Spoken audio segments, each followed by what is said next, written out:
Jason Miller had lived in Elm Creek Estates for exactly 43 days when he realized something was wrong. At first, it was subtle. A package he'd ordered, a replacement car key, marked "Delivered by the courier," never arrived. Then a letter from his bank informing him of a PIN change he hadn't requested. Finally, a brand new credit card, one he'd applied for to start fresh in his new home, vanished without a trace. He figured the post office was just being careless, or porch pirates were trolling the neighborhood like they did in the city. But Elm Creek was different. Too quiet. Too neat. The kind of place where flags hung symmetrically from every front porch, lawns were regulation height green, and neighbors barely spoke except at HOA meetings or when filing formal complaints. Still, Jason had no reason to suspect anyone until a conversation with Mrs. Klein, the retired librarian next door. "You didn't get your new card?" she asked one morning as Jason gathered his nearly empty mailbox contents. "Nope. Third piece of mail that's gone missing." Mrs. Klein tilted her head. "You might want to keep an eye on it. Not everyone here respects boundaries." Jason raised an eyebrow. "You mean someone's taking my mail?" She shrugged, lips tight. "Let's just say the HOA president has a habit of overstepping, has keys to things she shouldn't." That's when he learned her name, Karen Wilcox. Jason knew Karen in passing. Tall, rigid posture, always wearing a windbreaker with the HOA logo stitched in gold thread. Her clipboard was practically an appendage, and she seemed to appear out of nowhere, especially when you forgot to bring your trash bins in by 7:01 a.m., but stealing mail? That felt too far, even for a suburban tyrant. Still, Jason's instincts flared. If someone was messing with his mailbox, he had to be sure. The next day, he drove straight to the electronics store and purchased a slim, motion-activated security camera. He installed it discreetly under the mailbox lip, concealed by the shade of the overhang and the matching trim color. It uploaded footage directly to his cloud account, just in case. For 3 days, nothing happened. The mailman came, dropped. In a few flyers, bills, and a jury duty notice, all present and accounted for. Jason began to feel a little foolish. Maybe it had been the Postal Service after all. Maybe he was overthinking it. But on the 4th day, Tuesday at 10:17 a.m., the footage changed everything. There she was, Karen Wilcox. She walked up the driveway like she owned it. Her clipboard in hand, sunglasses perched on her nose, and an eerie calm in her demeanor. She glanced up and down the street, casually, not suspiciously, and then opened Jason's mailbox like she was opening her own front door. She shuffled through the stack of envelopes, pulled out 2 of them, and slipped them into her clipboard's file compartment. One was clearly a bank letter, the other bore a government seal. Jason stared at the screen, heart hammering. She didn't just glance or inspect, she took them, brazenly. No gloves, no subtlety, as if she had every right in the world. The video. Cut off at 10:18 a.m., Jason played it again, then a 3rd time. It was real, undeniable. He leaned back in his chair, 100 questions flooding his mind. Why was she doing this? How long had it been going on? And most importantly, what the hell was she looking for in his mail? One thing was certain. This wasn't about packages anymore. This was a violation, a crime. And Jason was about to push back, harder than anyone in Elm Creek ever had. Jason didn't sleep that night. He sat in the dim light of his study, replaying the footage like it was a crime documentary. Only this wasn't some distant headline. This was his mailbox, his property, and Karen Wilcox, his HOA president, brazenly committing a federal offense, like she was untouchable. By 3 a.m., he'd clipped the relevant footage, backed it up 3 different ways, cloud, USB, and an encrypted external hard drive, and sent a copy to his personal email, just in case anything happened. His instincts weren't just on alert now, they were screaming. At 6:45 a.m., Jason went outside under the guise of watering his plants.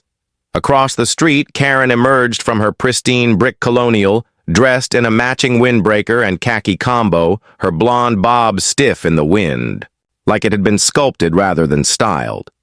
Clipboard in hand, she did her usual patrol.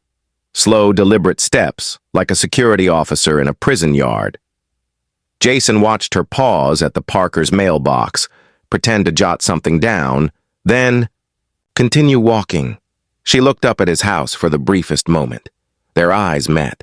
She smiled, tight-lipped, like a mask stitched onto her face. He smiled back, hiding the boiling rage in his gut. He considered confronting her right then, but the footage was too valuable to risk. If she got scared or defensive, she might disappear or, worse, cover her tracks. He needed to play it smart. Later that morning, Jason attended the HOA's monthly open meeting held in the community clubhouse. It was his first time. The room smelled like cinnamon potpourri and Lysol.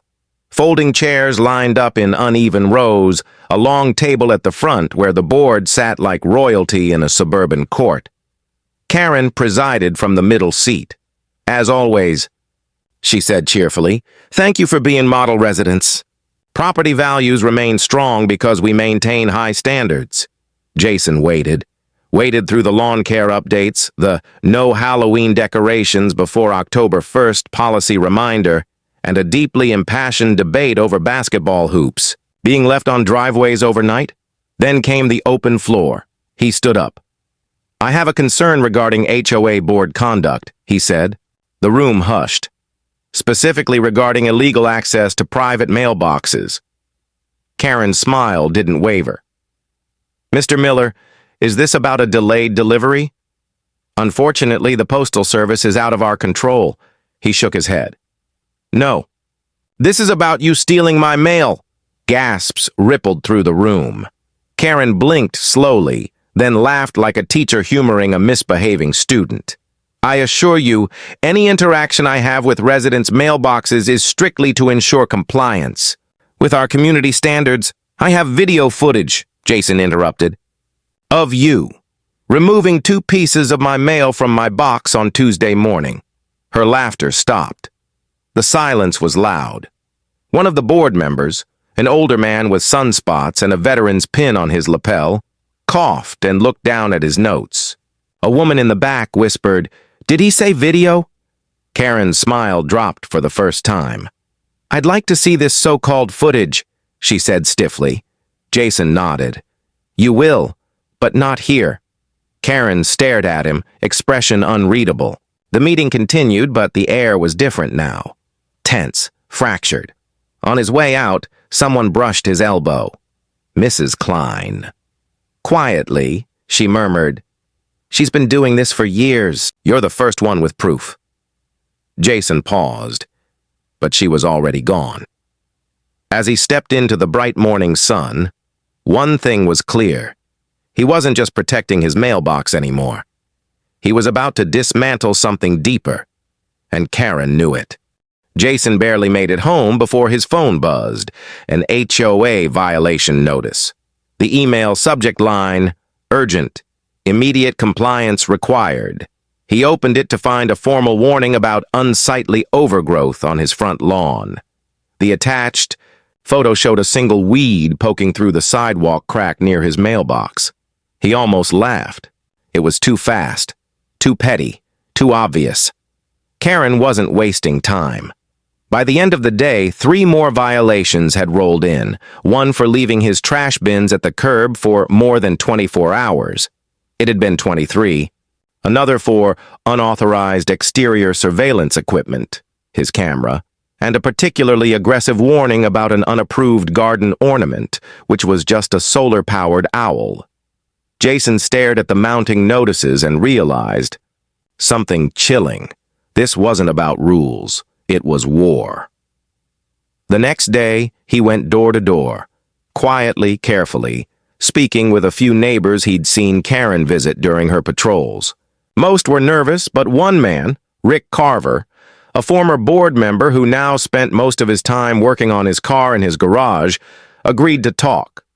She's been running this place like a personal fiefdom since 2017, Rick said, wiping grease off his hands. HOA funds? She controls them. Violations? She invents them? And mailbox stuff? He hesitated. There were whispers. One guy tried to report it.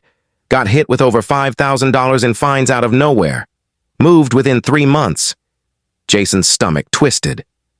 Why does she do it? Rick looked at him with something between pity and fear. Control and leverage.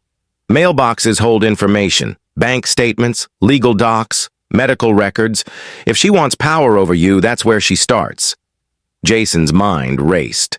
What had she taken from his mailbox that she wasn't supposed to see? Later that week, as Jason pulled into his driveway, he noticed something new. His camera was gone, ripped from under the mailbox.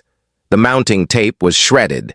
The unit had been yanked out with force, wires hanging. There was no note, no message. Just silence. Jason went inside, heart pounding, and logged into his cloud account. Thank God. The footage was still there, everything backed up. He copied it again. This time onto an encrypted flash drive he tucked behind a loose panel in his garage. And then he made a decision. The next morning, Jason walked into the Elm Creek post office with a printed copy of the footage in hand. The Postmaster, a wiry man named Glenn with sharp eyes and a habit of speaking in clipped sentences, watched the video in silence. When it ended, he didn't speak for a full 10 seconds. "You said she's not a postal worker?" Glenn asked. "No," Jason said. "She's the HOA president." Glenn leaned back in his chair. "She doesn't have a key to your mailbox?" "Nope." He tapped his desk. "That's a federal crime. Mail theft. Interference with delivery. Maybe more." Jason blinked. "So, what happens now?" "I report this to the U.S. Postal Inspection Service," Glenn said. "You may get a call." "They don't play games, Mr. Miller. Tampering with mail is serious." Jason nodded slowly. The weight of it began to settle in. Glenn looked at him one more time. "You just poked a hornet's nest, son. Be careful." Jason left the post office, with his heart thundering in his chest. The fight was officially out of the shadows now, and Karen Wilcox, for the first time, was going to feel the sting of someone she couldn't control. 3 days passed before Jason heard anything. The silence made him twitchy. He avoided HOA meetings, checked his mailbox obsessively, and caught himself glancing over his shoulder every time he backed out of the driveway. Then, just after noon on a Friday, a dark blue sedan rolled into Elm Creek. It wasn't the kind of car locals drove. No bumper stickers, no sun-faded paint. It moved slowly, deliberately, before stopping near the clubhouse. 2 men in dark suits stepped out, each holding leather briefcases. Jason spotted them from his living room window. He didn't know who they were yet, but he knew what they were. Federal 15. Minutes later, his phone buzzed. Unknown number. He answered. "Mr. Miller, this is Inspector Reeves with the U.S. Postal Inspection Service. We'd like to ask you a few questions. We're outside." Jason swallowed hard. "I'll be right." Out. The 2 agents, Reeves and his partner Mathis, were calm, professional, and carried the unmistakable weight of people who weren't there to play games. They asked for the original video, which Jason provided on a USB. Reeves watched it again, this time without expression, then looked up. "She didn't hesitate," he said. "Doesn't even try to hide it." "She's been doing it for years," Jason said quietly. "According to some neighbors anyway." Mathis jotted notes in a small leather-bound notebook. "What's her position in the HOA?" "She's the president. Has been since 2017. Controls everything." "Does she have a key to your mailbox?" Jason shook his head. "Only the postal worker does." Reeves nodded. "Then she's broken the law. Multiple times." Jason hesitated. "What happens now?" Reeves gave a tight smile. "Now, we investigate her, discreetly.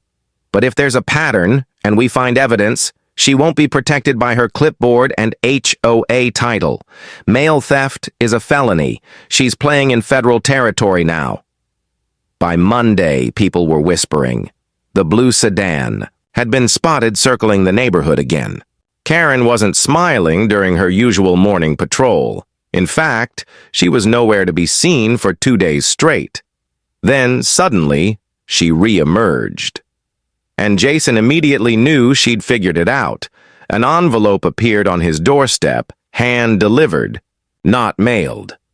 Inside was a notice of formal disciplinary action from the HOA, unauthorized surveillance equipment, improper mailbox modification, suspicious and disruptive behavior toward board members. The letter concluded with a line in bold red. Font, "You are hereby fined $3,500 and placed under HOA review. Failure to comply may result in escalated enforcement procedures." Jason laughed. Not because it was funny, but because it was pathetic. Karen was scrambling, but that night, it stopped being funny. At exactly 2:13 a.m., Jason woke to the sound of 3 sharp knocks on his front door. No doorbell, just knocks. He shot out of bed, heart in his throat. He crept to the door and looked through the peephole. No one.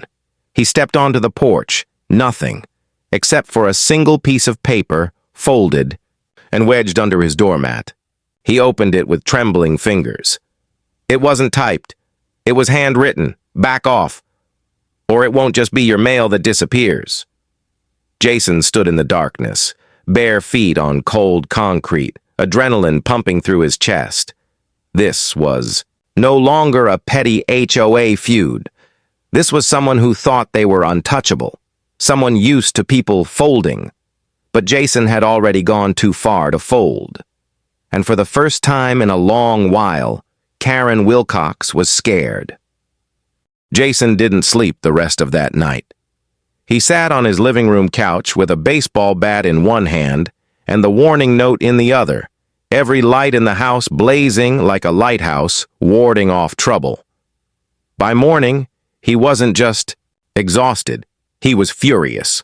The message under his doormat had crossed a line. Karen had gone from mailbox snooper to threat maker.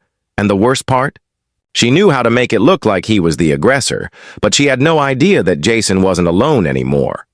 The postal inspectors had already seen the video.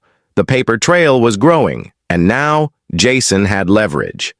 That afternoon, as if on cue, a manila envelope appeared in Jason's mailbox.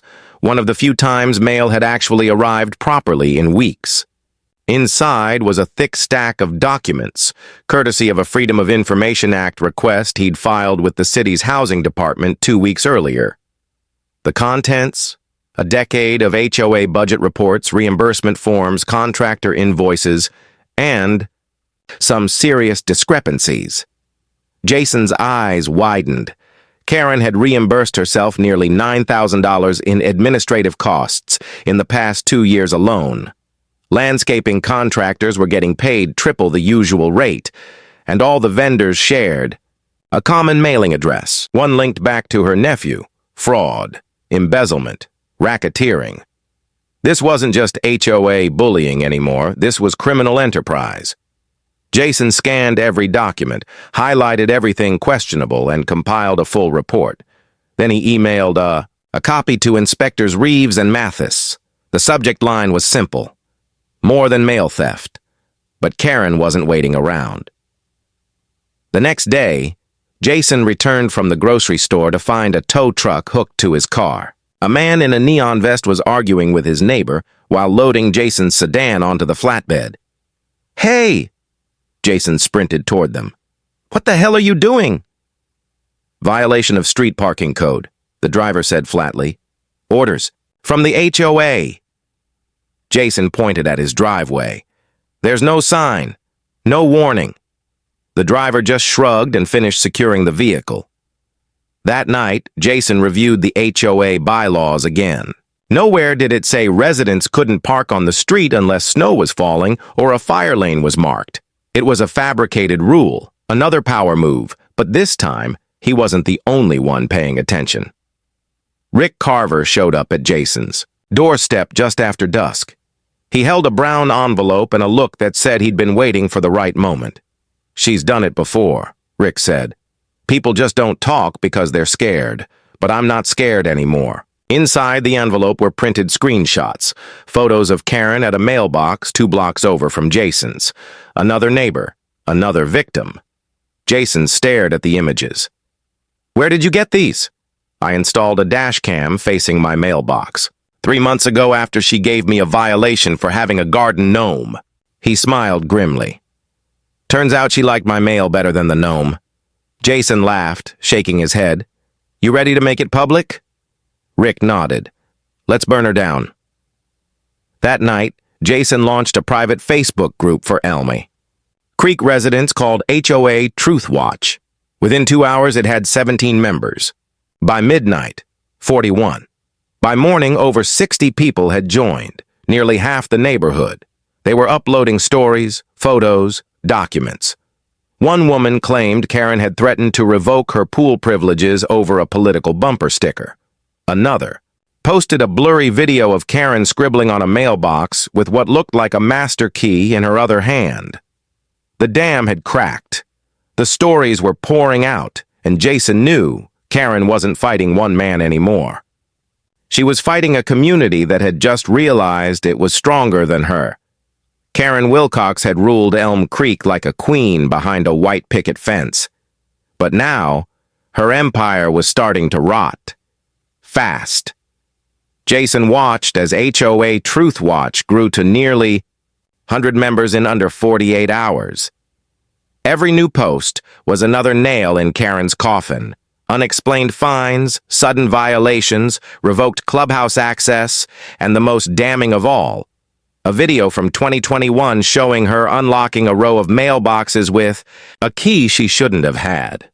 People weren't whispering anymore. They were speaking openly, and they were angry. But Jason knew this wasn't over. Not yet. People like Karen didn't go down quietly. They went down swinging. 2 mornings later, Jason got a call from Inspector Reeves. The voice on the other end was clipped, but charged with new energy.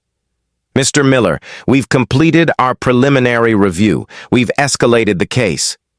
Jason straightened up. "Escalated how?" "There's enough evidence for the Department of Justice to open a federal investigation into mail theft and HOA fund misappropriation. We're recommending charges. This is going to move fast." Jason nearly dropped the phone. "Are you saying she's going to be arrested?"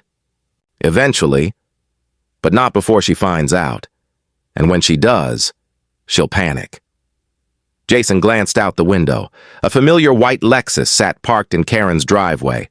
Lights off, blinds shut. She already is. That night, Jason received a friend request from a name he didn't recognize. Laura Jenkins. The profile photo showed a smiling woman in her mid-30s standing in front of a palm tree. Something about it felt off. Curious, he clicked accept.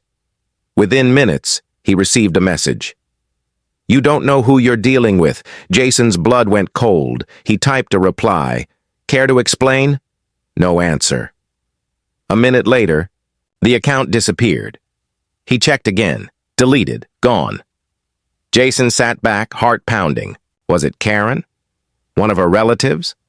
Someone she'd roped into her scheme? It didn't matter. She was getting desperate. And desperate people make mistakes. The next day, things escalated. Jason returned from the hardware store to find his garage. Door wide open. Inside, drawers were pulled out. Tools scattered. His encrypted flash drive gone. The backup.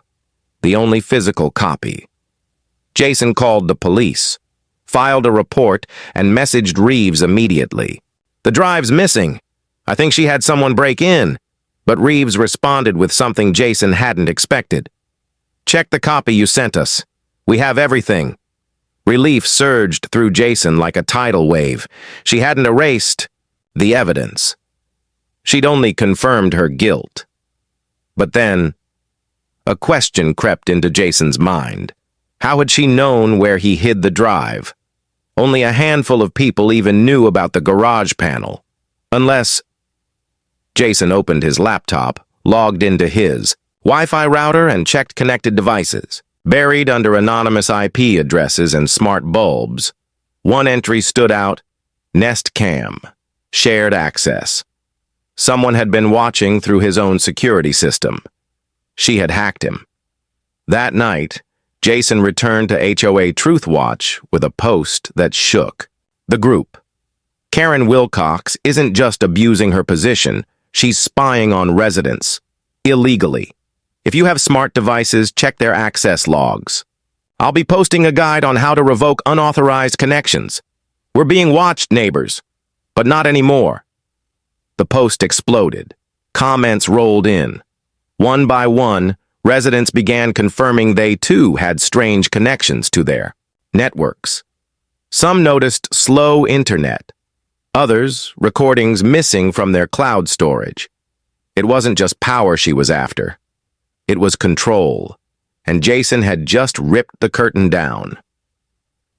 By morning, federal agents returned to Elm Creek. This time, they weren't asking questions. They were serving papers. Karen Wilcox was officially under federal investigation for wire fraud, mail theft, and unlawful surveillance. But the final twist hadn't surfaced yet. Jason was about to discover why she'd taken such risks, why she needed control so badly, and the truth would change everything. Karen Wilcox's empire was crumbling.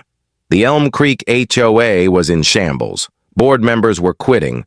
Residents were demanding audits. The DOJ was involved. Her Lexus sat unmoved for days, and for the first time, Karen wasn't walking the sidewalks with her usual smug clipboard. But Jason couldn't shake the feeling that something was still missing. A bigger reason behind it all. Why take such extreme risks? Why steal mail, install spyware, and run an entire neighborhood like a regime? He was about to find out. It started with a call from Rick. "You should come over," he said. "I found something in the old HOA archives from 2016. Jason was there within minutes. Rick had spread out dusty file folders across his dining table. "I remembered Karen wasn't always president. She took over after the last guy, Frank Wilkins, moved suddenly. No warning, no explanation." Jason flipped through the documents, minutes from old board meetings, financial records. Then he spotted it, an incident report, dated June 12, 2016. The complaint had been made against Karen. It described suspicious activity, tampering with HOA funds, accessing private information from resident applications, even unauthorized use of the clubhouse office computer. But the kicker? The report was withdrawn a week later, signed by none other than Frank Wilkins.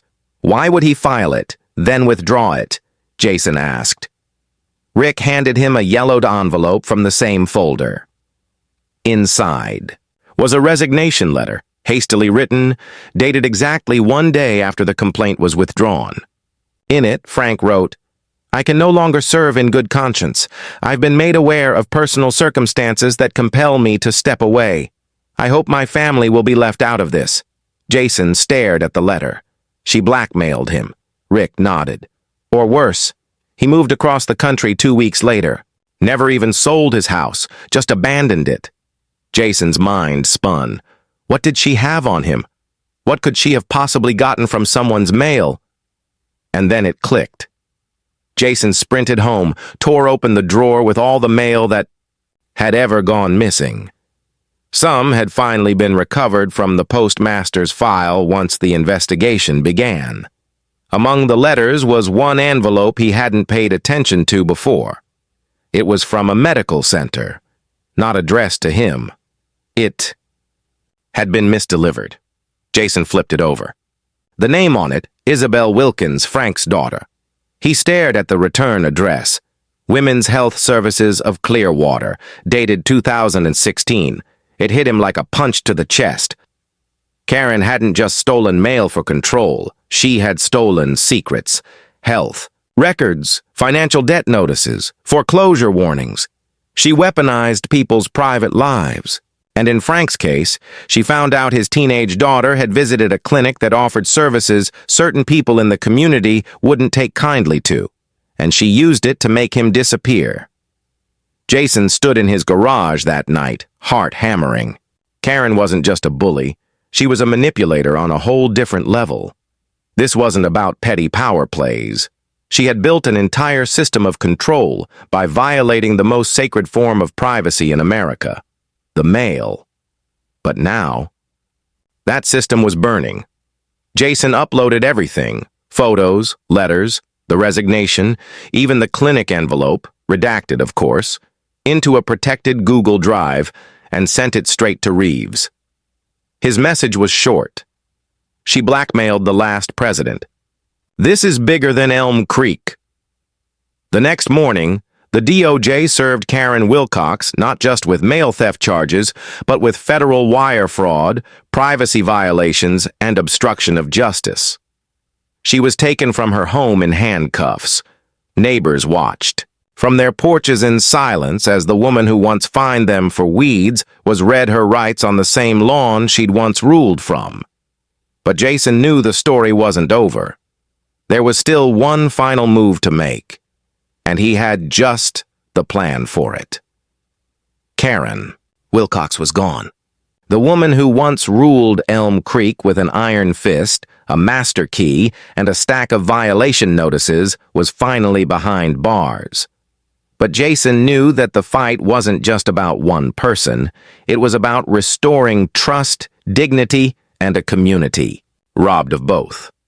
The day after Karen's arrest, Jason stood before the crowded HOA meeting at the Elm Creek clubhouse. The room buzzed with energy, equal parts relief, anger, and hope.